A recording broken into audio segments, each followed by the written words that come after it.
ओम शांति।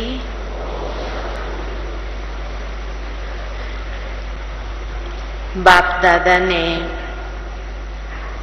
हम सभी बच्चों को अटेंशन में रखने के ये 3 बिंदु दिए हैं। अचानक, एवर रेडी और बहुत काल का अभ्यास। पिछले सीजन से लेकर के बाबा इन बातों पर विशेष हमारा ध्यान खिंचवा रहे हैं, एक जागृति हमारे अंदर ला रहे हैं और साथ ही साथ तैयारी भी करवा रहे हैं। बहुत सुंदर एक अनुभव की बात सुनाती हूं कि ये पिछले दिनों में जब हमारे पैर में फ्रैक्चर हुआ, उस समय मिलने आए थे कई भाई बहने। तो एक बार अचानक मुख से ये निकल गया कि हिसाब किताब पूरा हुआ। तो एक वरिष्ठ बहन सामने खड़ी थी, उन्होंने बहुत सुंदर बात कही कि ब्राह्मणों के लिए हिसाब किताब नहीं होता है। हिसाब किताब पूरा हुआ तब हम ब्राह्मण बनते हैं। लेकिन ये बातें जो आती है हम ब्राह्मणों के जीवन में, ये परीक्षा पेपर है, ये एक टेस्ट पेपर है। उसके ऊपर से बहुत सुंदर मंथन चलता रहा कि बात सही है, ब्राह्मणों के लिए हिसाब किताब नहीं होता है। अब हमारे जीवन में जो कुछ भी होता है ये परीक्षा पेपर होते हैं।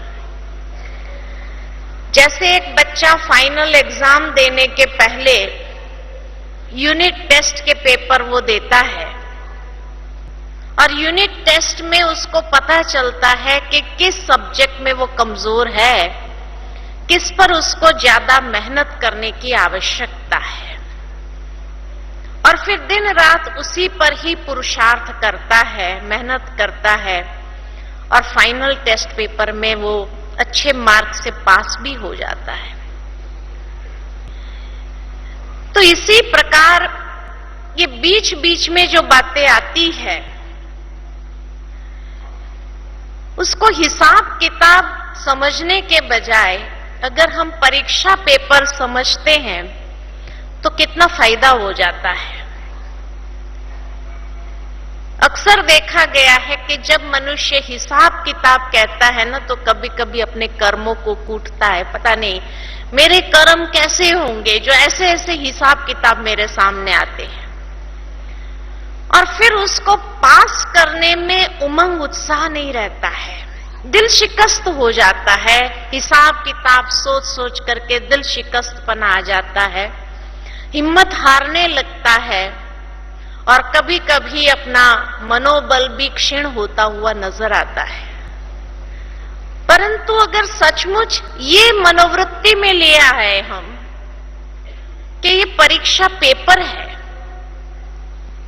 ये यूनिट टेस्ट के पेपर्स हैं, हमारे एक एक करके आ रहे हैं, तो उमंग उत्साह आता है कि मुझे फेल नहीं होना है, मुझे पास होना ही है। इसमें पूरी मनोवृत्ति में एक परिवर्तन आता है। हिसाब किताब सोचने से दिल शिकस्तपना, हिम्मत हारने वाली स्थिति, और परीक्षा पेपर सोचने से पास करना है, मुझे फेल नहीं होना है, ये मनोवृत्ति के अंदर बहुत बड़ा परिवर्तन दिखाई देता है।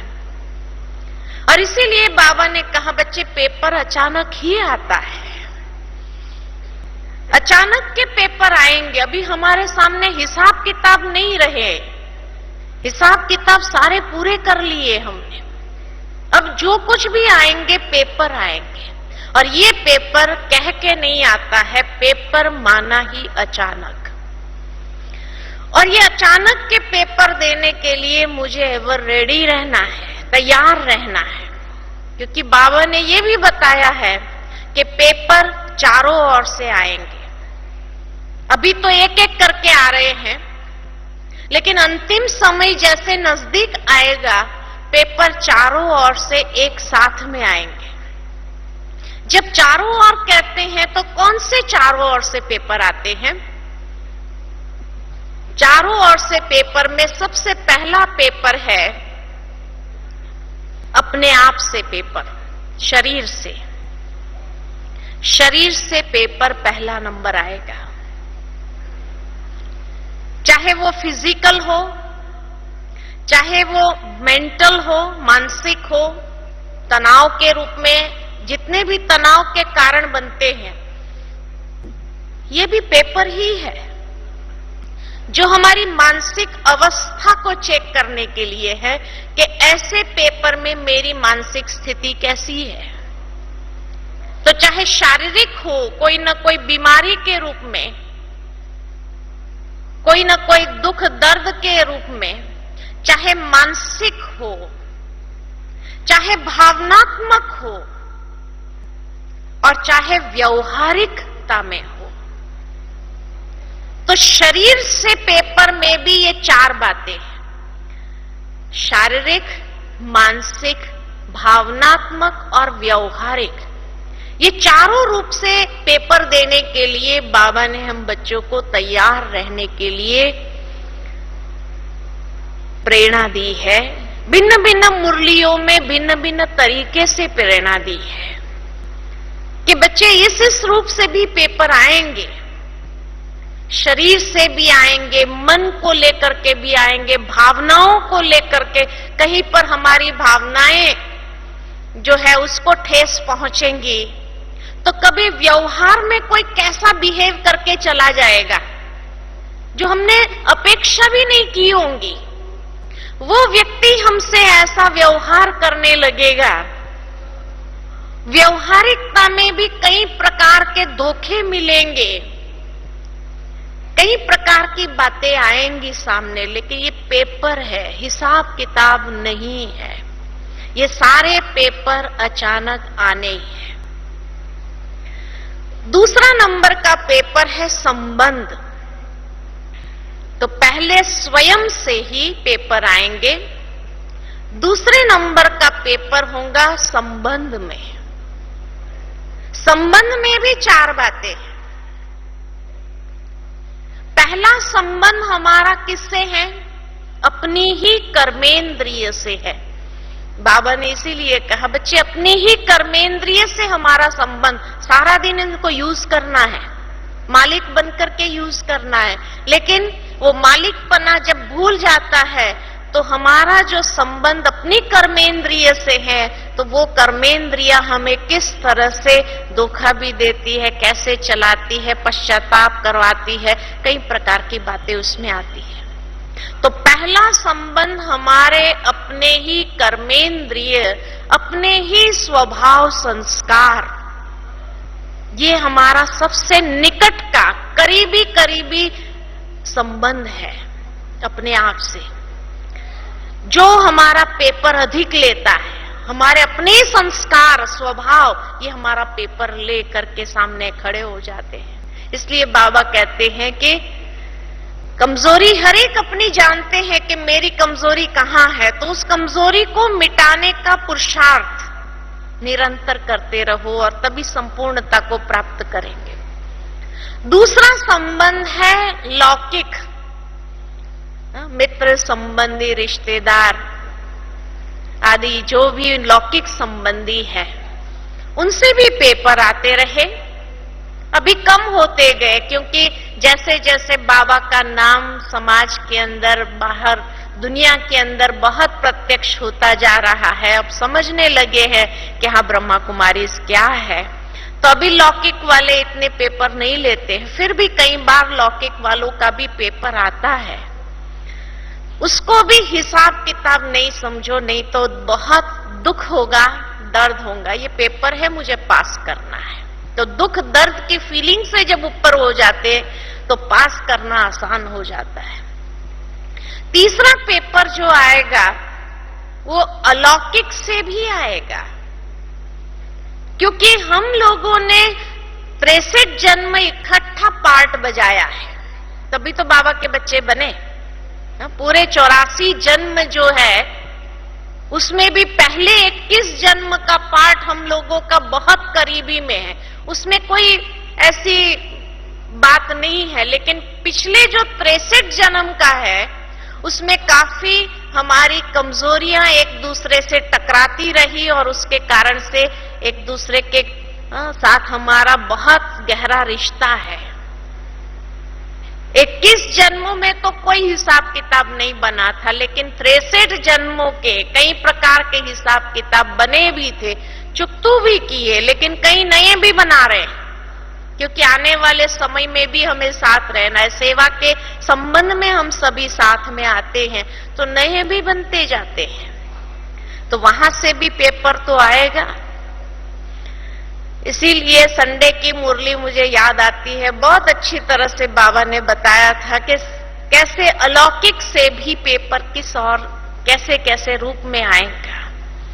और इसीलिए शायद इस साल बाबा ने जो दिसंबर की मुरली चलाई उसमें बाबा ने 4 निश्चय की जब बात की, तो स्वयं में निश्चय, परिवार में निश्चय, ड्रामा में निश्चय और परमात्मा में निश्चय। परिवार में निश्चय बहुत जरूरी है। क्यों?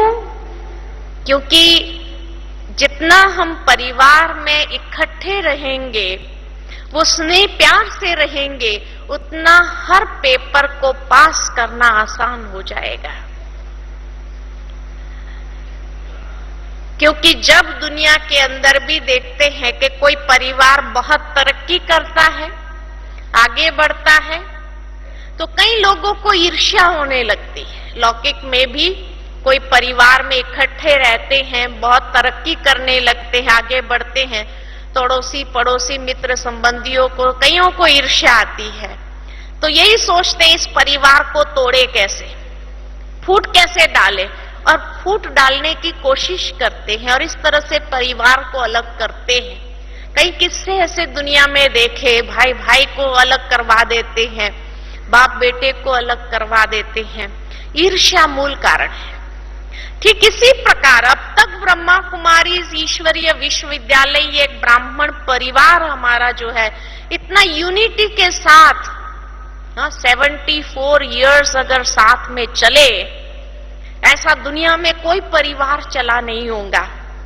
तो इसको देख करके दूसरे कई लोगों को ईर्ष्या आती है कि ये लेडीज ऑर्गेनाइजेशन मैनेजमेंट होने के बावजूद भी ये संस्था इतनी तरक्की कैसे कर रही है। ईर्ष्या नहीं आएंगी? तो आएंगी तो जरूर, तो क्या करेंगे? परिवार में फूट डालने की तो कोशिश करेंगे। तो कहां से फूट डालेंगे? तो जो ईंट कमजोर होंगी उसको पकड़ेंगे। किला को हिलाना होता है तो कमजोर ईंट को निकालना चालू करेंगे, तो वहां से आसपास की सारी ईंटें निकलने से, और इस तरह से उस किले को तोड़ने का प्रयत्न करेंगे। इसलिए बाबा ने कहा परिवार में निश्चय, क्योंकि हर एक आत्मा भगवान द्वारा सिलेक्टेड आत्मा है, और उस सिलेक्टेड आत्मा को भगवान ने इसीलिए सिलेक्ट किया है कि उसके द्वारा भी कोई न कोई ऐसा चमत्कारिक कार्य कराना है। उसको अगर मैं रिजेक्ट करती हूं कि ये बेकार का व्यक्ति है, तो उसको क्या कहेंगे? भगवान में निश्चय कहेंगे? शिव बाबा में निश्चय कहेंगे? भगवान ने उसको सिलेक्ट किया और मैं उसको कहूं बेकार है, रिजेक्ट कर देती हूं, तो मैं भगवान से ज्यादा समझदार हो गई क्या? हा? तो हम रिजेक्ट करने वाले कौन होते हैं? आज लौकिक परिवार में भी देखो, कोई बच्चा अगर मेंटली रिटार्डेड भी होता है तो परिवार वाले उसको फेंक देते हैं क्या? नहीं, उसको समा के ही रखेंगे और ही उसका ध्यान रखेंगे और अटेंशन देंगे, उसको सब इतना प्यार करेंगे, उसको अपनापन महसूस कराएंगे। ठीक इसी प्रकार ये ब्राह्मण परिवार में भी कोई आत्मा कैसी है, कोई आत्मा कैसी है, लेकिन भगवान ने सिलेक्ट किया है तो कोई मतलब से किया होगा। जरूर उस आत्मा का कोई ऐसा श्रेष्ठ कर्म है, कोई जन्मों का, जो भगवान भी उसका ऋणी है, तभी तो उसको अपनाया है। तो उसको हम रिजेक्ट करने वाले कौन होते हैं? इसीलिए परिवार में निश्चय होगा और ही उसका ध्यान रख करके, उसको समा करके, उसको अपने अंदर समझा करके, प्यार दे करके उसको ठीक कर दे, न कि उसको रिजेक्ट करके कहे तुम चले जाओ। नहीं। और इस तरह से भगवान में भी हमारा निश्चय तभी माना जाएगा। तो अलौकिक से भी परीक्षाएं आएगी, जैसे लौकिक से आई, अलौकिक से भी आएगी। और चौथा हमारा संबंध होता है साधन पदार्थों से। वहां से भी पेपर आना है। बाबा ने कई बार मुरलियों में कहा है हम बच्चों को कि बच्चे अंतिम समय जैसे जैसे नजदीक आएंगे, ये साधन जो भी सुख दे रहे हैं, ये भी दुख देने वाले सिद्ध हो जाए। आज पंखे के बिना हमें चले नहीं, बहुत गर्मी लग रही है, लेकिन समय आने पर लाइट ही फेल हो जाएगी, तो पंखे क्या करेंगे, एसी क्या करेंगे, कुछ नहीं चलना है। इसीलिए हम तो यही कहते हैं कि जितना अपने शरीर को इन साधनों से ऊपर रखते हुए उसके सुख जितना ले रहे हैं, लेकिन उसको इस तरह से भी हम हैबिचुएट करें, ऐसी आदत डालें कि कल को अगर ये न भी हो तो भी हमें चल सकता है, हमारी अवस्था ऊपर नीचे नहीं हो सकती है। इसीलिए बाबा ने ये हॉल्स बनवाए, डॉर्मेट्री सिस्टम बनवाई। भले आप घरों में कैसे भी रहते, लेकिन यहाँ पर जब टेंट में रहने का आता है, पंखा नहीं होता है, गर्मी हो, लेकिन ये क्या है? ये अभ्यास करा रहा है बाबा। और अगर उसमें पास हो गए तो अंतिम समय में पास हो ही जाएंगे, पक्का है ये, है ना? तो इसलिए अवस्था उसमें देखी जाती है कि ये चीज के बिना हम नेगेटिव संकल्प चलाते, व्यर्थ संकल्प चलाते, क्या चलाते हैं? हमें अपनी अवस्था को देखने का संपूर्ण एक मौका मिलता है कि ये स्थिति में भी अगर हमें रहने को मिले तो उस समय हमारी अवस्था कैसी होगी। ये ट्रेनिंग दे रहा है बाबा, हर रीति से अंतिम समय के लिए एवर रेडी बना रहा है हमको। लेकिन जो इन साधनों के बिना नहीं रह पाते होंगे तो उनके अंतिम समय अवस्था क्या हो जाएगी? तो संबंध में भी चार बातें। पहला संबंध हमारा अपनी कर्मेंद्रियों से, स्वभाव संस्कारों से, लौकिक से, अलौकिक से और साधन और पदार्थों से। उसका पेपर आएगा, ये चारों रूप से पेपर आएगा। तीसरा पेपर है परिस्थितियों का। तो स्व का पेपर, संबंधों का पेपर, परिस्थितियों का पेपर। परिस्थिति में भी समस्याएं, परिस्थिति, घटनाएं और सीनरियां, ये चार बातें। घटनाएं पिछली होती है, जो घटना कई बार दिमाग के अंदर ऐसी अटकी हुई होती है कि छोड़ना चाहते हुए भी छोड़ नहीं पाते हैं और उसको पकड़ के रखा हुआ है। वो बार बार अंदर में व्यर्थ संकल्प चलाने के लिए निमित्त बनते हैं। परिस्थितियां प्रैक्टिकल अभी जो आती है, समस्याएं जो हमारी अपनी कमजोरियों के कारण क्रिएट हुई है, और साइड सीन, कौन क्या कर रहा है, क्या हो रहा है। इसलिए बाबा क्या कहते, साक्षी दृष्टा बन जाओ। जब साइड सीन आती है तो साक्षी दृष्टा बनते हुए उसको पास करते जाओ, उसमें अटक नहीं जाओ, वहां पर खड़े नहीं हो जाओ, नहीं तो फेल हो जाएंगे। साक्षी दृष्टा बने, आई गई। तो ये तीसरा पेपर है जिसके लिए अब रेडी रहना है। और चौथा पेपर है प्रकृति का पेपर। प्रकृति का पेपर में बाबा ने बताया कि प्रकृति के पांचों तत्व एक साथ में हलचल करेंगे, है ना। तो ये पांचों प्रकृति के जो तत्व है, अग्नि भी, वायु भी, भूकंप भी और पानी भी, ये चारों प्रकृति के तत्व हलचल में आ जाएंगे एक साथ में, और उसका प्रभाव हमारी अवस्था पर। तो चारों बातों का पेपर, उसमें 4-4 बातें, माना 16 पेपर हमें पास करना है अंतिम समय। और ये 16 पेपर के लिए तैयारी हमारी अंदर की कितनी होनी चाहिए, तो कितना मनोबल हमारा पावरफुल होना चाहिए। और उसके लिए बाबा ने एक ही शब्द कहा, तैयारी क्या चाहिए? बहुत काल का अभ्यास। तो अचानक का पेपर होगा, उसके लिए एवर रेडी रहना है। ये 16 बातों में ज्ञान पूरा हमारे पास है, सिर्फ उसका प्रैक्टिकल एप्लीकेशन, समय पर कौन सा पेपर आता है, उस पेपर को पास करने की एक अंदर में उत्साह, एक शक्ति अपने अंदर हो कि नहीं, मुझे ये पेपर में फेल नहीं होना है कोई भी हालत में, तो पास करके दिखा देंगे। और उसके लिए बहुत काल का अभ्यास हमें मदद करेगा। कौन सा बहुत काल का अभ्यास बाबा ने बताया? पहला बाबा ने बताया यही सीजन के अंदर साक्षी दृष्टा की स्थिति, कि जो भी बातें आए साक्षी हो जाओ उस समय। तो वो पेपर जो आया, जिसका आने का टाइम है उसका जाने का टाइम भी है, तो आएगा और चला जाएगा, लेकिन उस समय साइलेंस में हो जाओ।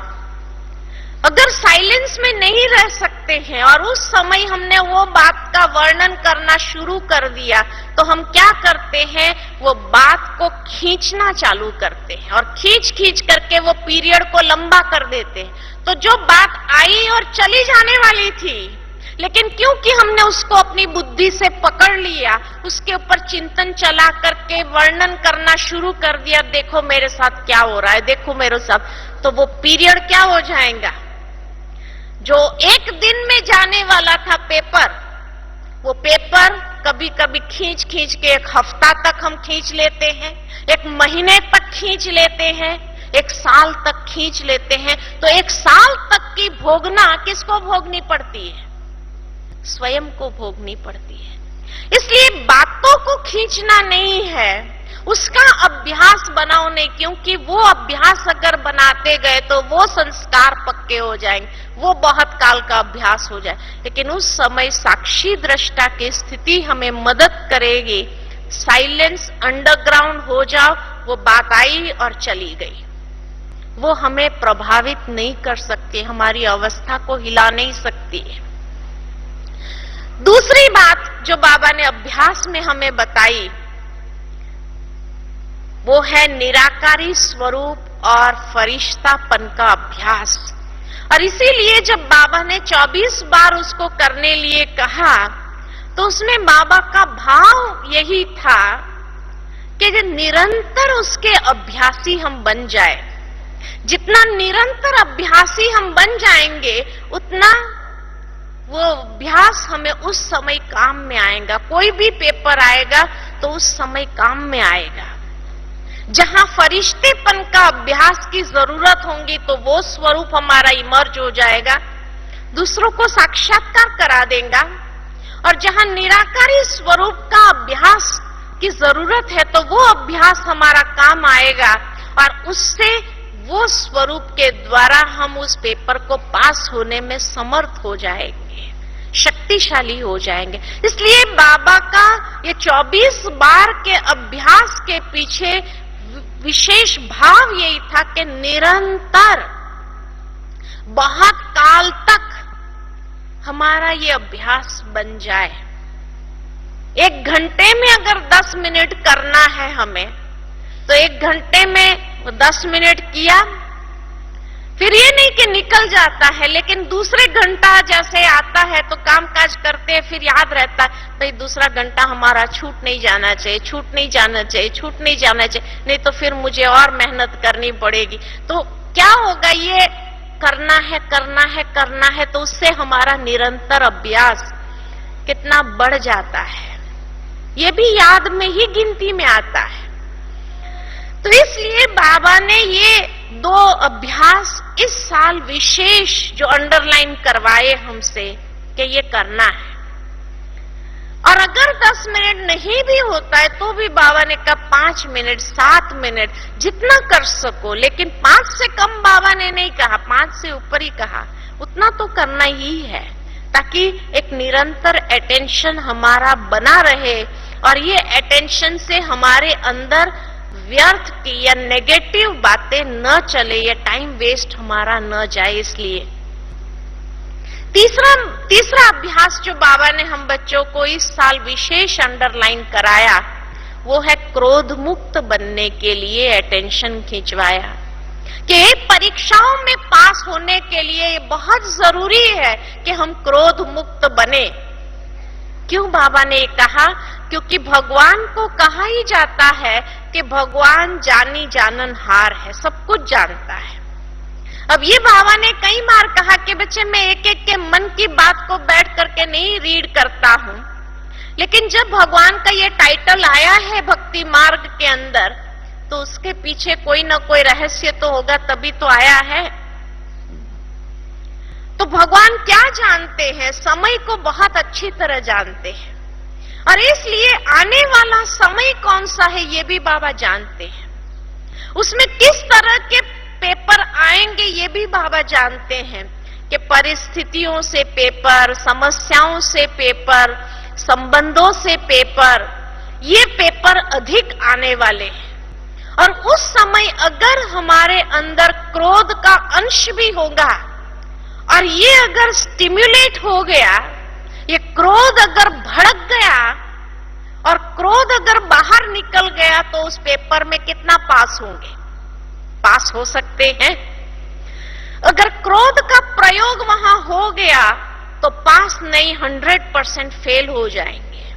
इसलिए बाबा ने ये 15 दिन अभ्यास करो और उसके बाद कहा 15 दिन अगर कर सके तो 3 महीना कर करके देखो, और 3 महीना अगर कर सकते तो फिर सदाकाल के लिए क्या प्रॉब्लम है।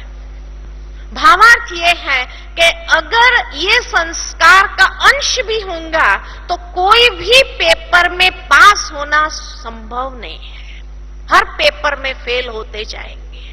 और सब सब्जेक्ट में अगर 0 हो गए तो क्या होगा रिजल्ट? अपने आप को कैसा लगेगा कि एक ये संस्कार के कारण मैं सब सब्जेक्ट में फेल हो गया, स्व संबंध, परिस्थिति और प्रकृति सब संबंध, सब पेपरों में फेल हो गया, यही हो जाएगा ना। तो इसीलिए बाबा ने इसके प्रति विशेष डबल अंडरलाइन हमसे करवाया कि ये क्रोध का अंश भी सामने न आए। अगर वो भी प्रयोग में आ गया तो कोई भी पेपर में पास नहीं हो सकते हैं, एवर रेडी नहीं बन सकते हैं, और बहुत काल का अभ्यास भी उस वक्त याद नहीं आएगा। भले हम हर घंटे बराबर अभ्यास किया होगा, लेकिन अगर क्रोध का अंश है तो उस वक्त क्रोध प्रयोग में आया तो वो निराकारी स्थिति और फरिश्ता स्थिति का क्या होगा? वो याद ही नहीं आएंगी, क्योंकि क्रोध की अग्नि ऐसी है जो उसको याद आने में नहीं देंगी, खत्म कर देंगे उस बात को। इसलिए बाबा ने इसके ऊपर डबल अंडरलाइन करा है। उसमें नुकसान और किसी को नहीं है, खुद को बहुत ज्यादा नुकसान है, इसलिए बाबा ने इसके ऊपर विशेष अभ्यास करने के लिए डबल अंडरलाइन करवाया है। चौथी बात जो अभ्यास के लिए बाबा ने कही है वो है व्यर्थ संकल्पों से मुक्त रहना, क्योंकि व्यर्थ संकल्प भी बहुत बड़ा विघ्न खड़ा कर देंगे, हमारी स्थिति को निर्विघ्न बनने नहीं देगा, आने वाले पेपरों में पास होने नहीं देगा। व्यर्थ संकल्प जितने अधिक चलते हैं, क्योंकि आप सभी अनुभवी है, हम सभी इस बात के अनुभवी है कि जब भी हमारे मन के अंदर व्यर्थ संकल्प चलते हैं तो उस समय उसकी गति क्या होती है? गति इतनी तीव्र होती है जितनी पुरुषार्थ की गति तीव्र नहीं होती है, उतनी व्यर्थ संकल्पों की गति तीव्र होती है। और क्रोध और व्यर्थ संकल्पों का भी आपस में बहुत गहरा कनेक्शन है कि क्रोध करने के बाद समर्थ संकल्प चलेगा? कभी नहीं चल सकता है। व्यर्थ संकल्पों की उत्पत्ति अधिक हो जाएगी और वो अधिकतर हमें पश्चाताप की फीलिंग में रिग्रेट्स करने के लिए मजबूर करेगा और हमारी पूरी आंतरिक शक्ति अंदर से क्षीण हो जाती है। जो बाबा ने हमें जमा के खाते के बारे में बताया है, वो भले हम सेवा करके पुरुषार्थ करके जमा कर रहे हैं, लेकिन वो जमा के खाते को लीकेज करने का कारण अगर बनता है तो वो है व्यर्थ संकल्प। ये एक ऐसा छेद क्रिएट कर देता है जो सारा अंदर का जमा का खाता हमारा बह जाता है, निकल जाता है। तो ये लीकेज का कारण है।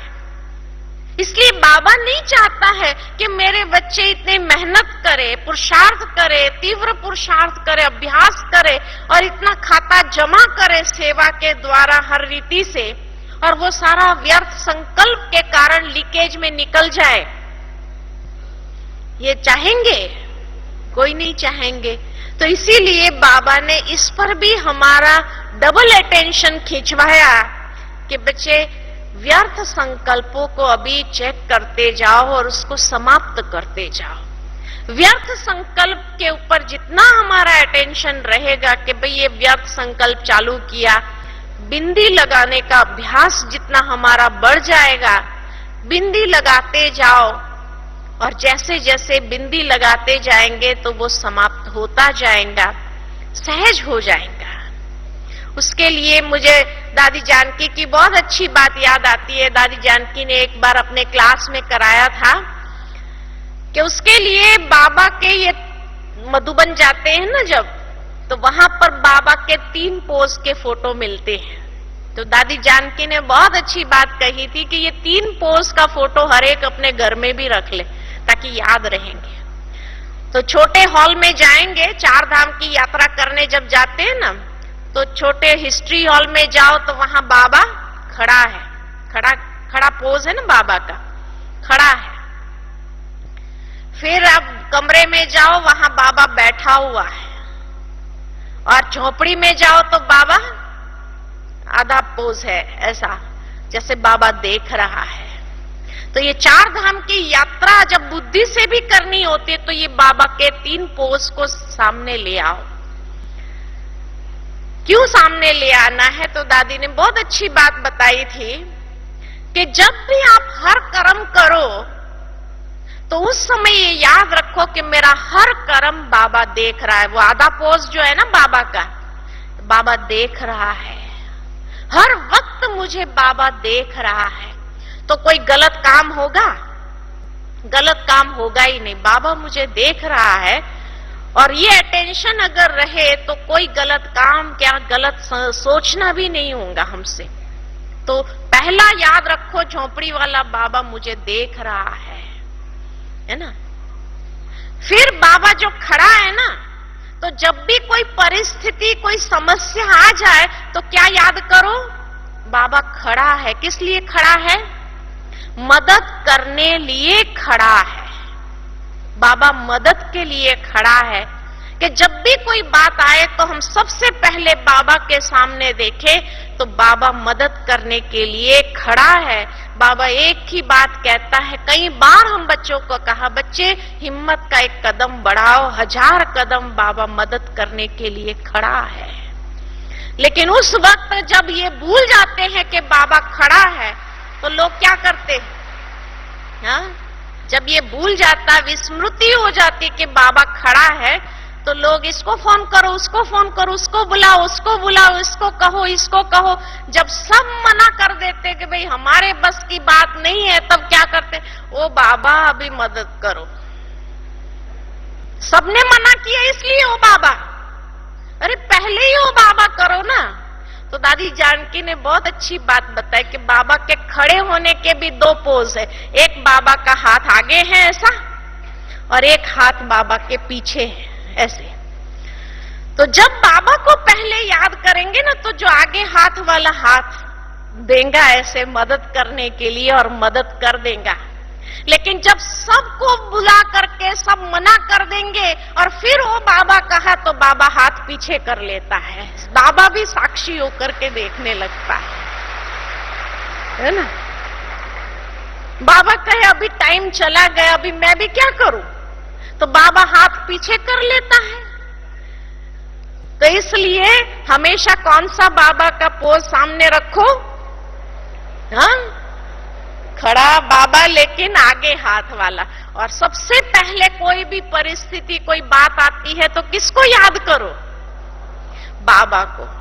तो बाबा किसी न किसी को निमित्त बना करके आपके पास भेज देगा, राइट व्यक्ति को भेज देगा। लेकिन आप जब बुद्धि को दौड़ाएंगे ना, इसको बोलो, इसको बोलो, इसको बोलो, इसको बोलो, इसको बोलो, तो जो राइट व्यक्ति है वो भी निकल जाता है। बाबा भी हाथ पीछे खड़ा कर लेते हैं, फिर आप भोगो। फिर क्या, बाबा भी कहते बच्चे तुम सबको याद करते रहते हो, मेरे को तो याद ही नहीं करते हो, मैं क्या करूं, है ना। मदद के लिए जो खड़ा है सामने उसको नहीं बुलाते हैं, और जब सबने मना किया तब उसको कहते हैं, तो वो कहते अभी मैं भी क्या करूं, टाइम चला गया, व्यक्ति चला गया, अब मैं भी कुछ नहीं कर सकता। तो सबसे पहले बाबा को याद करो। और तीसरा पोज जो बाबा के कमरे वाला है ना, बैठा हुआ है, वो किस लिए है कि रात्रि के समय सोने से पहले बाबा के पास जाओ, सारे दिन की दिनचर्या पोतामेल बाबा को दे दो, नफा नुकसान जो कुछ भी हुआ सारे दिन के अंदर, अपनी अवस्था के अंदर ऊंचाई नीचाई जो भी आई, तो बाबा को सुना दो। बाबा हर बात सुनने के लिए बैठा हुआ है, इंतजार कर रहा है। तो ये तीन पोज याद रहेगा कि नहीं रहेगा, हाँ याद रहेगा। ये तीन पोज बाबा के याद रहेंगे। 4 धाम की यात्रा हो जाती है, 3 पोज याद कर लिया तो रोज की 4 धाम की यात्रा हो जाएगी हमारी। और कभी भी कोई भी पेपर आएगा तो हम फेल नहीं होंगे। इससे सहज पुरुषार्थ और क्या हो सकता है, बताओ, इससे सहज पुरुषार्थ और कोई हो सकता है? इससे सहज पुरुषार्थ और कोई नहीं हो सकता है। एक बाबा मुझे देख रहा है, हर कर्म करते वक्त याद रहो बाबा देख रहा है, बाबा देख रहा है। अंदर ही अंदर बाबा से पूछो, बाबा सही कर रहे हैं ना, बाबा सही कर रहे हैं ना, बाबा गाइड करेगा। अगर कोई गलत कदम लेने वाले भी होंगे ना, पीछे हटा देंगे, नहीं बने। कोई आ जाएंगे बीच में, आपको जाने नहीं देंगे, वो चला जाएगा। तो ये मतलब है कि बाबा ने उस कार्य से आपको रोक लगा दिया। और जहां बाबा की ग्रीन सिग्नल होंगी ना, हर एक व्यक्ति आपको सहयोग देने वाले मिल जाएंगे।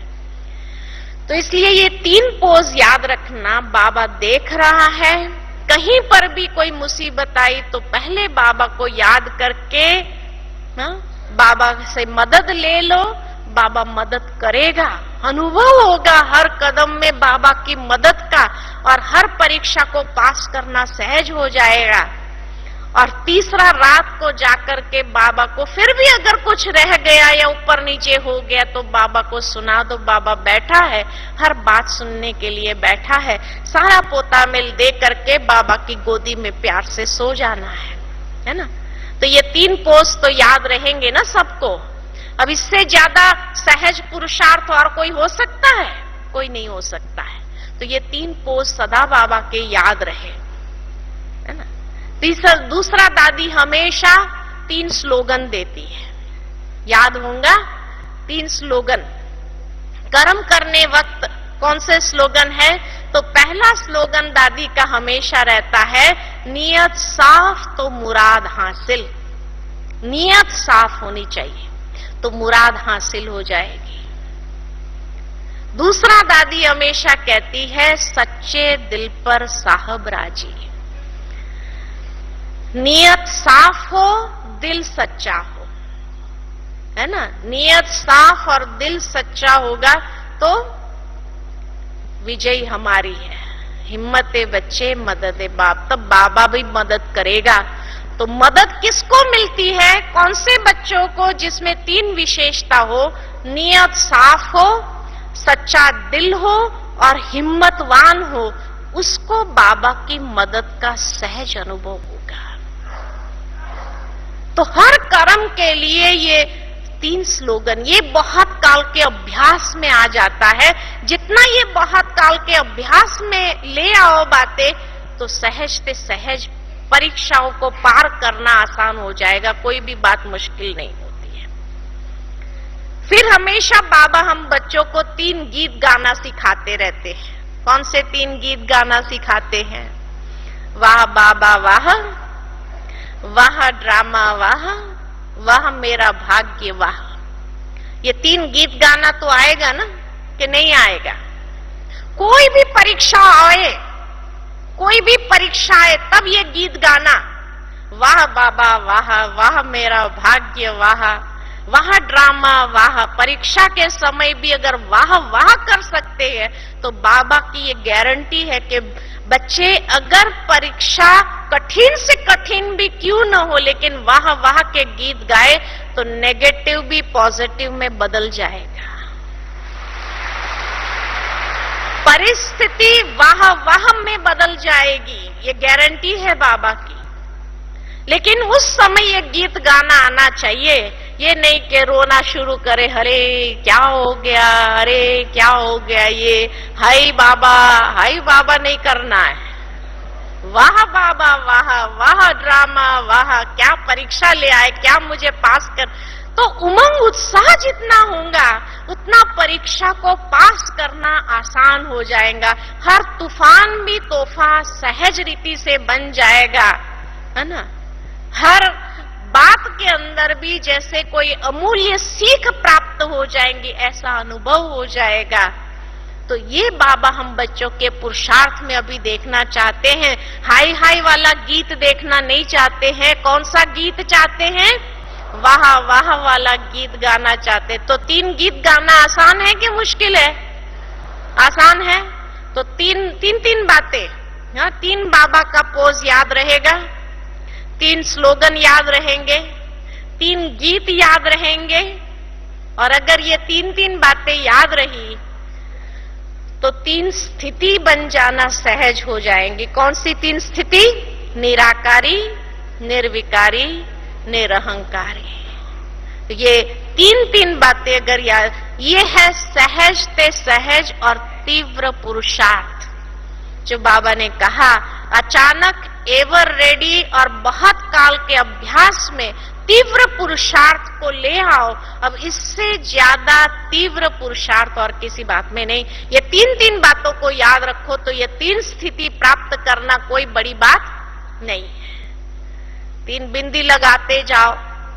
बाबा ने इसलिए कोई मुश्किल बात नहीं दिया है, सहज से सहज बातें दी है कि कोई भी बातें हैं तो क्वेश्चन मार्क टेढ़ा नहीं लगाओ, बिंदी लगाना सीख जाओ, तो व्यर्थ संकल्प नहीं चलेंगे। जितना बिंदी लगाना आ जाएगा तो उतना पार करना भी आसान हो जाएगा। हर परीक्षा पेपर में सहज से सहज पास हो जाएंगे। तो जो भी बात हमारे सामने आए उसको क्या समझे? ये परीक्षा है। हिसाब किताब नहीं समझो। अगर हिसाब किताब है तो भी नहीं समझो।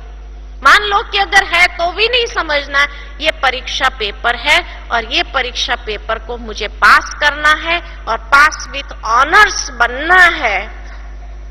उस परीक्षा में कोई ना कोई रिसर्च करो, उसमें से आपको एक ऐसी नई विधि मिल जाएंगी जो दूसरों के लिए भी आप ना, बाबा ने कहा ना, अंतिम समय ऐसी आत्माएं आएंगी आपके सामने जो कहेंगे बस एक अंजलि ही दे दो, आप अपने अनुभव की अंजलि ही दे दो।